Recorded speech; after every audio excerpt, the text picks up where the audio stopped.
हाल ही में पाकिस्तान के साथ हुई घटना के बाद भारतीय हथियारों की चर्चा पूरी दुनिया में चल रही है। भारत भी मौके का फायदा उठाने की तैयारी में है। भारत ऐसे हथियारों को एक्सपोर्ट करने के लिए फुल स्केल तैयारी कर रहा है और अब भारत ने अपनी तैयारी को रॉकेट रफ्तार से बढ़ा लिया है। भारत अब अपनी नेक्स्ट लेवल की मिसाइलों को जल्द रेडी करने और भारतीय सेनाओं को सौंपने की तरफ निकल पड़ा है। सूर्या, एग्नि-6, ब्रह्मोस 5 और K5 SLMB जैसी सुपर घातक मिसाइलों को लेकर भारत ने बड़ा धमाका कर डाला है।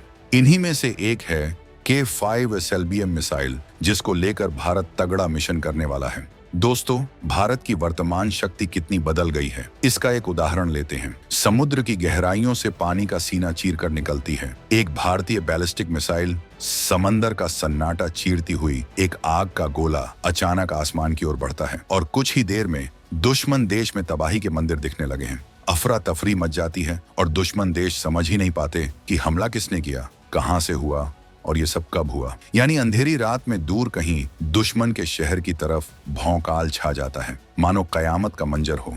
ये कोई फिल्मी सीन नहीं, बल्कि हिंदुस्तान की समुद्र से छोड़ी जाने वाली सबसे खतरनाक मिसाइल K5 का जलवा है। जी हाँ, भारत का वो मिसाइल जिसने चीन से लेकर पाकिस्तान या फिर यूं कहिए कि पूरे एशिया में भौकाल मचा दिया है। ये है भारत की K5 SLBM, जिसका नाम सुनते ही दुश्मन देशों की नींद उड़ चुकी है। आज के इस वीडियो में बात होगी भारत की सबसे ढांसू मिसाइल K5 SLBM की, जिसकी दुनिया में इस वक्त तगड़ी चर्चा हो रही है। तो वीडियो के आखिर तक बने रहिएगा और आपके जो भी कुछ सुझाव हैं वीडियो में कमेंट सेक्शन में जरूर बताइएगा। K5 को किया गया है मायावी टेक्नोलॉजी से लैस, दुश्मन देशों को मायाजाल में उलझा देगी ये मिसाइल। दरअसल दोस्तों, K5 एक सबमरीन लॉन्च्ड बैलिस्टिक मिसाइल है, मतलब ऐसी बैलिस्टिक मिसाइल जिसे पनडुब्बी से लॉन्च किया जा सकता है। सीधे शब्दों में कहें तो यह पनडुब्बी रूपी जलपरी के हाथों में सज्जा तीर जैसा हथियार है, जो समुद्र की गहराइयों से निकलकर दुश्मन पर कहर बरपाएगा। K5 भारत के K सीरीज मिसाइल परिवार का हिस्सा है, जिसका नाम हमारे महान वैज्ञानिक और पूर्व राष्ट्रपति डॉक्टर APJ अब्दुल कलाम के सम्मान में रखा गया है। यानी इसके नाम में ही भारत के मिसाइल मैन की विरासत छुपी है। तो जरा सोचिए इसका कमाल क्या होगा। तकनीकी खूबियों की बात करें तो K5 वाकई किसी सुपर हीरो से कम नहीं। यह 3 चरणों वाली ठोस ईंधन से चलने वाली मिसाइल है। इसकी मारक क्षमता रेंज लगभग 5000 से 6000 किलोमीटर तक होगी। मतलब हिंदुस्तान से छोड़ी जाए तो महाद्वीप पार दूसरे छोर तक निशाना लगा सकेगी। अगर वॉरहेड हल्का रखा जाए तो इसकी पहुंच और भी बढ़ सकती है। कुछ अनुमानों के मुताबिक 8000 से 9000 किलोमीटर दूर तक भी यह प्रहार कर सकती है। यानी हिंद महासागर में रहकर भी बीजिंग जैसे शहर को निशाना बनाया जा सकता है। वजन और पेलोड की बात करें तो K5 करीब 2 टन तक का परमाणु वॉरहेड ले जाने में सक्षम होगी। यह 2000 किलो TNT के बराबर तबाही एक ही धमाके में कर सकती है,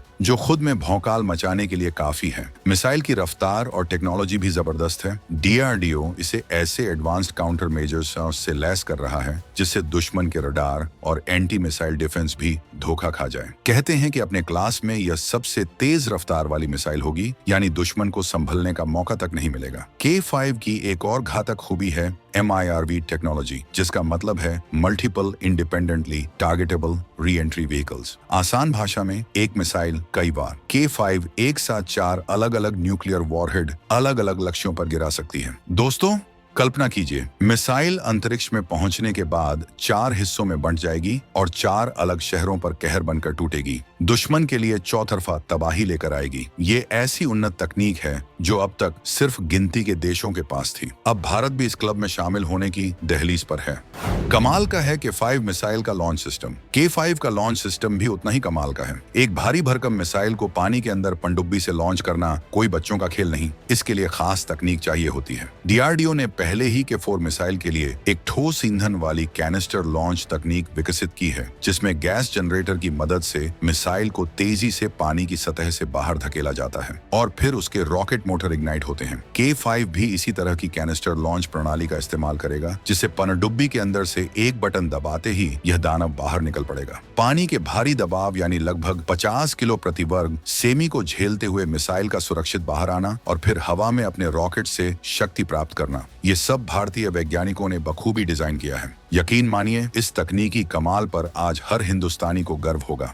डीआरडीओ की रणनीति और मिशन। अब बात करते हैं कि डीआरडीओ ने आखिर इस मिसाइल को बनाने की सोची क्यों और कैसे। दरअसल भारत का परमाणु हथियार कार्यक्रम चरणबद्ध तरीके से आगे बढ़ा है। पहले कम दूरी की एसएलबीएम के 15 सागरिका विकसित हुई, यानी लगभग 750 किलोमीटर रेंज, जिसे आईएनएस अरिहंत पर तैनात किया गया। फिर दुश्मन के बड़े शहरों तक पहुंचने के लिए मध्यम दूरी की K4 मिसाइल बनाई गई, जिसकी रेंज करीब 3500 किलोमीटर है। K4 का सफल परीक्षण और इंडक्शन एक बड़ा मुकाम था। यह मिसाइल अब आईएनएस अरिघाट पनडुब्बी पर तैनात हो चुकी है और भारत की समुद्री मार्ग क्षमता को नए स्तर पर ले गई। अरिहंत जैसी पनडुब्बी जहां 750 किलोमीटर रेंज वाली K15 से लैस थी, वहीं उसके बाद आने वाली आईएनएस अरिघाट ने सीधे 3500 किलोमीटर वाली K4 को अपना लिया। स्वाभाविक था कि अगला कदम और लंबी दूरी पर मार करने वाली मिसाइल विकसित करना होगा, ताकि भारत वाकई एक मजबूत द्वितीय प्रहार क्षमता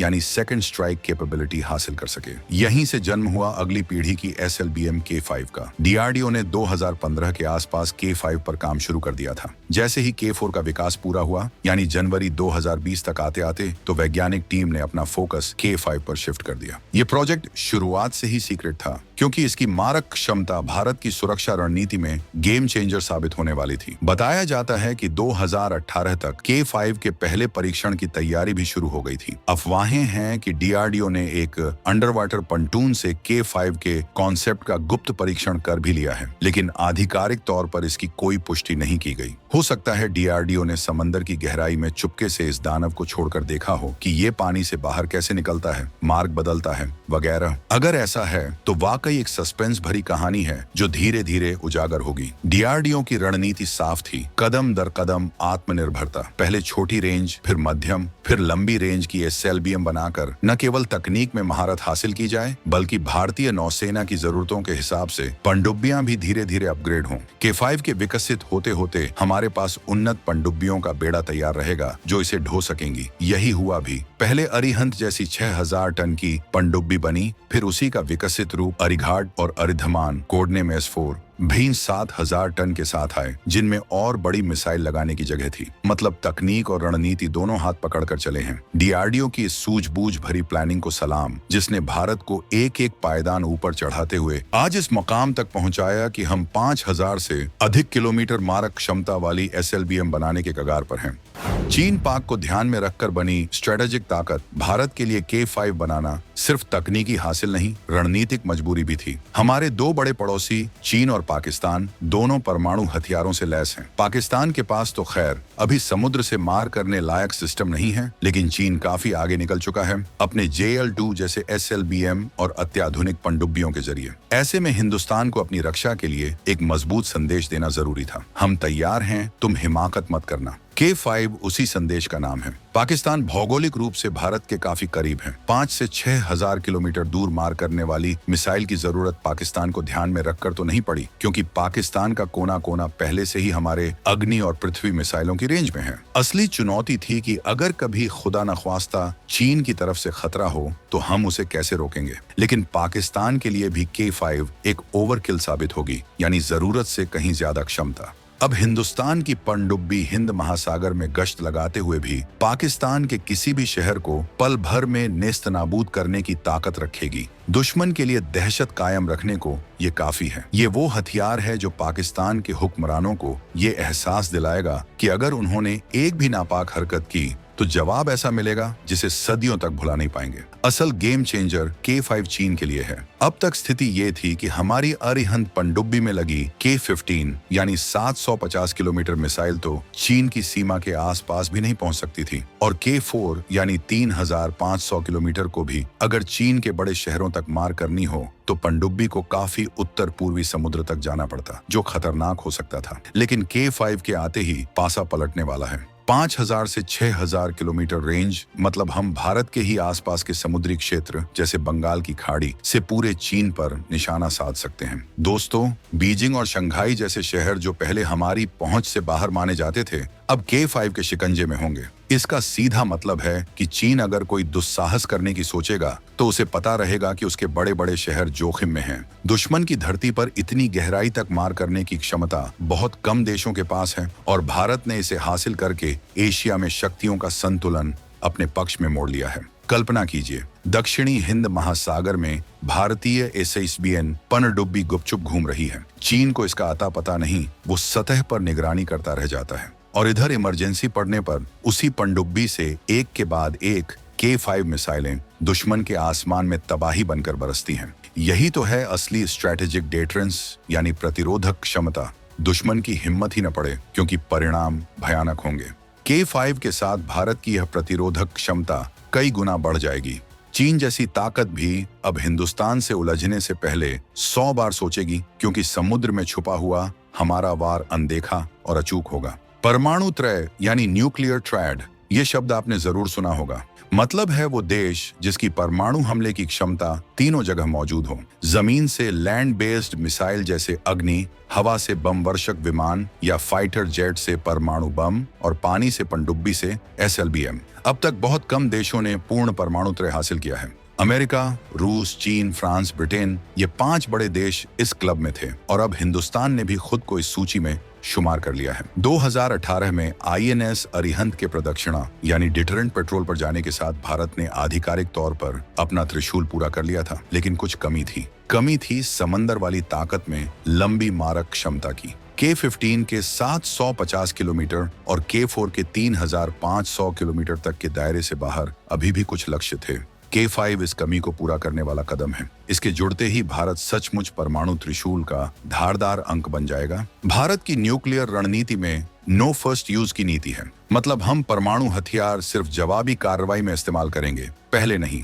इसका सीधा अर्थ ये भी है कि हमारी द्वितीय प्रहार क्षमता बेहद मजबूत होनी चाहिए, ताकि अगर दुश्मन पहले वार करे भी तो हम जवाब देकर उसे मिटा सकें।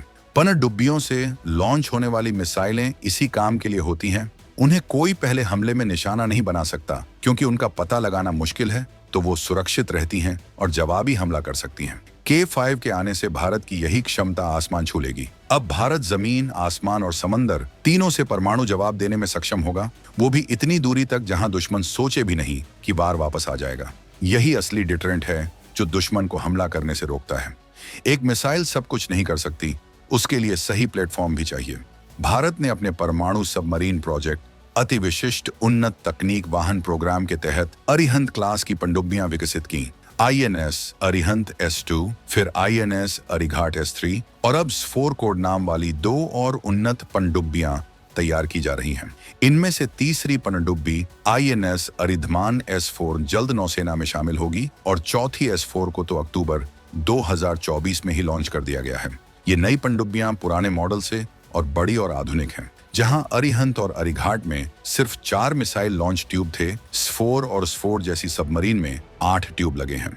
मतलब एक साथ 8 SLBM ले जाई जा सकती हैं। दुगनी ताकत सीधे बढ़ गई। K4 मिसाइल जैसे हथियार इन नई पनडुब्बियों पर पहले से तैनात किए जा रहे हैं। S4 पनडुब्बी तो पूरी तरह के फोर से लैस होगी और लगभग 75% स्वदेशी तकनीक से बनी है। इन पनडुब्बियों की खासियत है कि ये ज्यादा दिनों तक पानी में रह सकती हैं, ज्यादा दूरी तक गश्त लगा सकती हैं और इनका पता लगा पाना दुश्मन के लिए और मुश्किल है। K5 और S4 का मेल धमाकेदार होने वाला है। S4 क्लास की इन अत्याधुनिक पनडुब्बियों को खास तौर पर थोड़ी स्ट्रेच किया गया है ताकि बड़ी मिसाइलें फिट आ सकें। जब K5 तैयार हो जाएगी तो यही S4 पनडुब्बियां इसकी सबसे पहली सवारी बनेंगी। एक तरह से K5 इन सुपर सबमरीनों का ताज होगा। सोचिए, हर पनडुब्बी पर 8-8 K5 मिसाइलें तैनात और हर मिसाइल 4-4 वॉरहेड लिए हुए। कुल मिलाकर एक सबमरीन 32 अलग अलग लक्ष्यों पर परमाणु हमला करने की क्षमता रखेगी।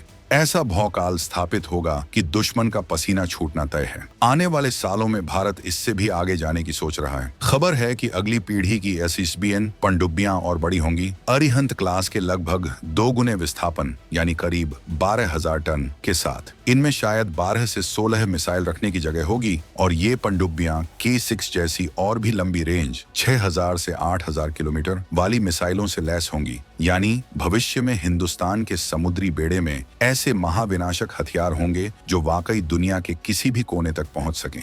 लेकिन वो कहानी फिर कभी फिलहाल तो हमारी नजर अगले कुछ वर्षों में K5 के परीक्षण और इसे नौसेना में शामिल करने पर है।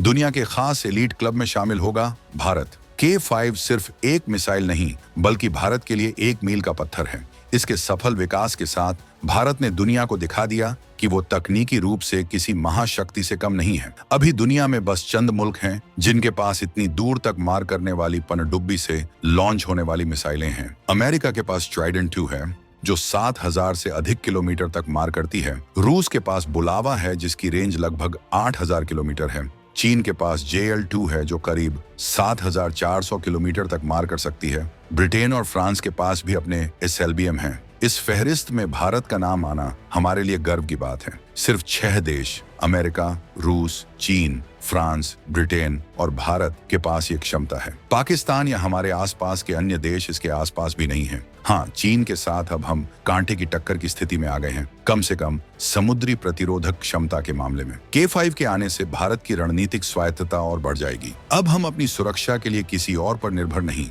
बल्कि अपनी तकनीक और अपने वैज्ञानिकों पर निर्भर हैं। ये मिसाइल पूरी तरह भारत में बनी है। हमारे वैज्ञानिकों की मेहनत और प्रतिभा की देन है। इसमें इस्तेमाल हुए composite material, high energy propellant, navigation system सब कुछ देश में ही विकसित हुआ है। यह आत्मनिर्भर भारत का चमकता हुआ उदाहरण है।